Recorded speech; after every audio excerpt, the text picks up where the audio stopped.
नमस्कार दोस्तों, मैं डॉक्टर अरूप मेरे यूट्यूब चैनल डॉक्टर अरूप सेल्फ फ्रेंड में आप सभी का हार्दिक स्वागत करता हूं। मोटापा किसी भी आयु वर्ग के लिए कई प्रकार की चुनौतियों को लेकर के आता है और मोटापा के वजह से कई गंभीर रोगों के भुगतने की संभावना भी बनी रहती है। आज मैं बात करने जा रहा हूं चाइल्डहुड ओबेसिटी के बारे में। बचपन से ही अगर किसी का वेट बहुत ज़्यादा हो जाए और मोटापा ग्रसित हो जाए, किस प्रकार के कॉम्प्लिकेशंस हो सकते हैं और उससे कैसे हम बच सकते हैं, इसके बारे में इस वीडियो में बहुत सारी इंपॉर्टेंट इन्फॉर्मेशन शेयर करूंगा। इससे पहले कि ये वीडियो स्टार्ट करूं, अगर आपने मेरा चैनल अभी तक सब्सक्राइब नहीं किया है तो सबसे पहले मेरे चैनल डॉक्टर अरूप सेल्फ फ्रेंड को सब्सक्राइब कर ले। वीडियो को अंत तक देखें, अच्छा लगे तो लाइक एंड शेयर जरूर करें। आपके सवाल और सुझाव को कमेंट बॉक्स पर जरूर लिख करके भेजें। चाइल्डहुड ओबेसिटी नाम के अनुरूप ही जो बचपन की स्थिति में जो मोटापा होता है वो एक सीरियस मेडिकल कंडीशन माना जाता है। अक्सर ये बच्चों में और एडोलसेंस पीरियड में बढ़ती उम्र के साथ साथ वेट का कई गुना ज़्यादा बढ़ जाना और मोटापा का दोष एक तरीके से कई और बीमारियों के लिए चुनौती लेकर के आता है। इस मोटापा को कई बार तो लोग बढ़ती हुई उम्र में एक वास्तविकता के साथ देखने लगते हैं, लेकिन एक उम्र के बाद जब उसके शरीर का वजन और उसके ग्रोथ के साथ साथ जब फैट्स के लेवल जब बहुत अत्यधिक बढ़ जाता है तो वो एक स्वस्थ स्थिति को दिखाता नहीं है, बल्कि इसकी जगह पर एक दोष, जिसे हम मोटापा कहते हैं, वो दोष मोटापा का बन करके रह जाता है और उसके साथ साथ कई और चुनौतियों को, कई और खतरों को इससे पैदा होने की संभावना होती है। तो मैं बात करूंगा कि जो बच्चों में होने वाले मोटापा है उसके लेकर के उसके रिस्क फैक्टर क्या क्या है जिसके वजह से मोटापा बहुत जल्दी बनने लगता है बहुत सारे बच्चों में। उसमें सबसे पहली चीज़ है डाइट में बहुत ज़्यादा जंक फूड, फास्ट फूड या बहुत हाई कैलोरी फूड या फैट्स वाली फूड। जिन परिवारों में इस तरह के खाने पीने की हैबिट है तो बच्चों में मोटापा का दोष आ सकता है। कई बार लाइफ स्टाइल डिसऑर्डर के रूप में भी बच्चों में ये सब दोष आता है कि खाना खाए, सो गए या बहुत देर तक सोते रहे, घर के अंदर ही रह गए, बाहर खेलने नहीं गए। इनएक्टिव स्थिति में भी बहुत बार देखा गया फैट्स का एक्यूमुलेशन बच्चों में ज़्यादा होता है।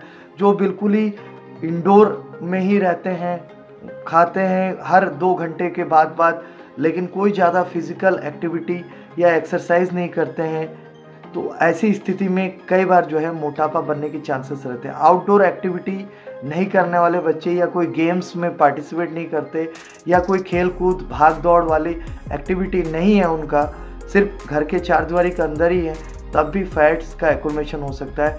फैमिली फैक्टर्स भी मोटापा को बढ़ाता है। अगर आनुवंशिक स्थिति है परिवार में या परिवार में इसी तरीके के माता पिता या पूरे परिवार में इस तरह का एक दोष है तो बच्चों में भी ये दोष आ सकता है। साइकोलॉजिकल फैक्टर्स भी इसमें काम करते हैं। अगर माता पिता बच्चों को इतना टाइम नहीं दे पा रहे हैं, खुद उलझे हुए हैं अपने काम की व्यस्तता में और बच्चे घर में खुद ही अपना खाना पीना खुद ही सब कुछ निकाल करके खाते रहते हैं, तो कई बार क्या है उस तरीके की सिटी लाइफ में रहने वाले अधिकांश बच्चों में ये पाया गया है कि ये मोटापा का दोष बनने का एक बहुत बड़ा कारण साइकोलॉजिकल फैक्टर है, जिसमें माता पिता की व्यस्त ज़िंदगी की वजह से बच्चों को समय नहीं दे पाते हैं। बच्चे घर के अंदर हैं, अपनी मर्जी से खाना पीना ले करके खाते रहते हैं, तो ऐसी स्थिति में भी मोटापा बन सकता है। सोशियो इकोनॉमिक फैक्टर्स भी होते हैं।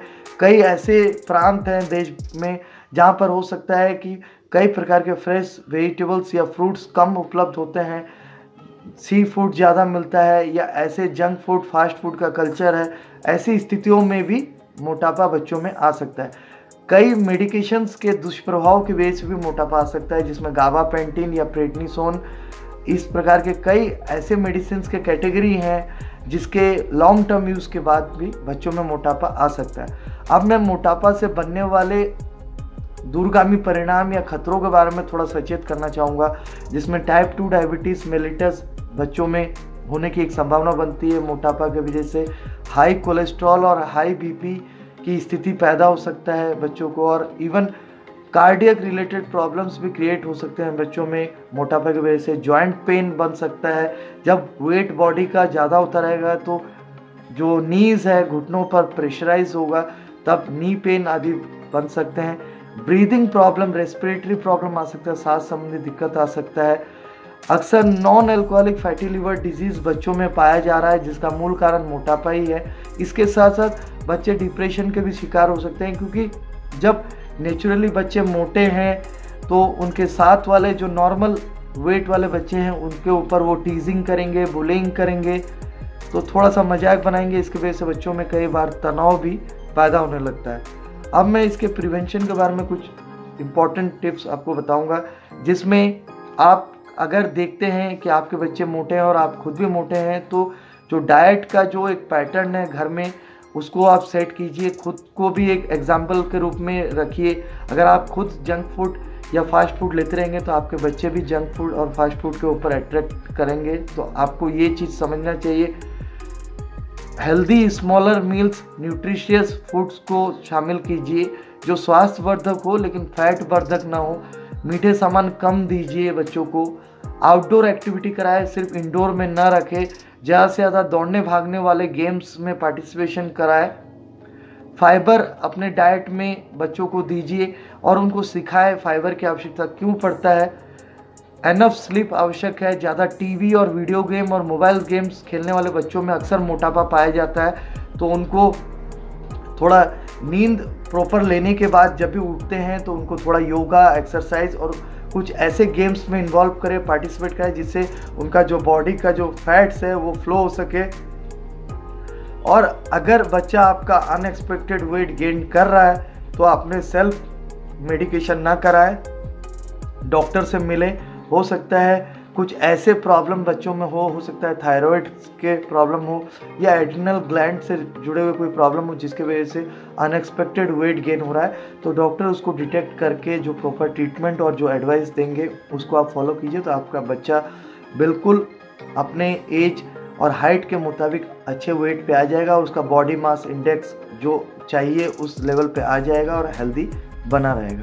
तो मैं समझता हूँ इस वीडियो में दी गई जानकारी आपको काफ़ी हेल्प करता रहेगा। और इसी प्रकार के किसी भी स्वास्थ्य संबंधी जानकारी या चिकित्सा है तो अगर आप मुझसे प्रत्यक्ष मिलना चाहते हैं तो मेरे तीनों क्लिनिक्स का एड्रेस और मेरा व्हाट्सएप नंबर यूट्यूब के डिस्क्रिप्शन बॉक्स में दिया हुआ है। आप यहाँ से भी मुझ तक संपर्क कर सकते हैं। धन्यवाद, नमस्कार, जय हिंद।